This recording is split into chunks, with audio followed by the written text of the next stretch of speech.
자신이 살던 아파트에서 일부러 불을 내고 도망가는 사람들을 향해 흉기를 휘두른 안인 등 과거의 범죄 행적과 조현병과 관련된 새로운 사실들이 밝혀지고 있습니다.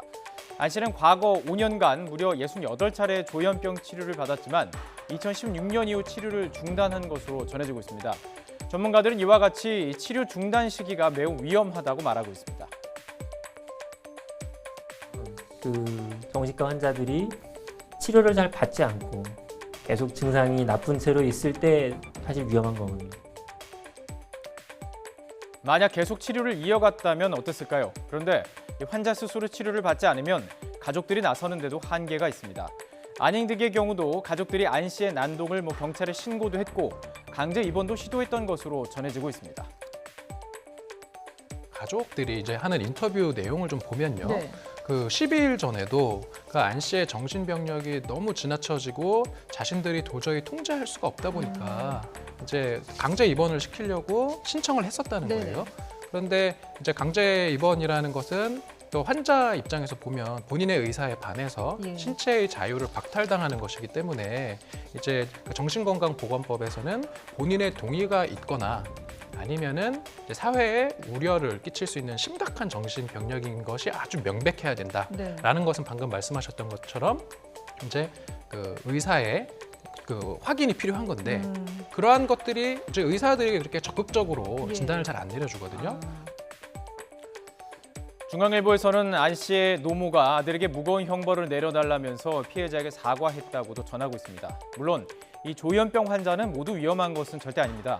통계에 따르면 강력 범죄자 중 조현병 환자는 정신질환을 가지고 있지 않은 사람보다 낫다는 결과도 있습니다.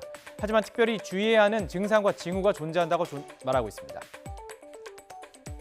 편집성 조현병의 피해망상이 심해서 사람들에게 일종의 보복 심리, 항심이 있어가지고 내가 언젠가는 본때를 보여주겠다 이런 생각들을 하는 사람 중에 그 중에서도 흉기를 소지하고 다니는 사람들이 있어요. 이번 사건의 경우에도 칼을 2자루나 미리 이제 구했잖아요.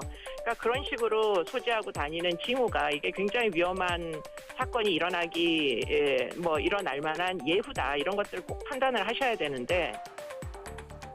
그렇지만 이런 징후를 감추는 경우도 있기에 주변과 치안 당국에서도 이를 구분하기는 매우 어렵습니다. 조현병 치료 기록과 가족들의 이야기 등을 종합해 보면 이 안 씨의 정신과적 질환이 분명히 존재했고요. 피해 망상도 심해서 위험한 행동을 일으킬 가능성은 높았습니다. 그런데 단순히 정신적인 질환 때문에 이런 범죄를 저질렀다고 보기에는 의문점이 있습니다.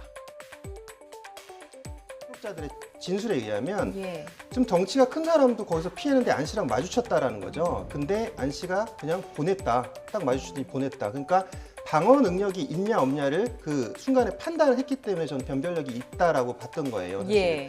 방어 능력이 있는 사람은 공격하지 않았고 방어력이 좀 없어 보이는 그런 사람들을 피해자로 찾아서 공격을 했다. 또 있습니다. 안 씨는 범행 전에 미리 흉기를 구했고요. 방화를 위한 준비도 스스로 했고 새벽이라는 취약 시간을 선택할 정도로 치밀하게 범죄를 계획했습니다. 단순한 정신질환자의 우발적 행동으로 보기에는 석연치 않다는 목소리가 나오고 있습니다. 또한 안 씨는 과거에도 조현병을 이유로 집행유예를 선고받은 적도 있었죠. 수사당국이 더욱 철저히 조사에 나서야 하는 이유입니다.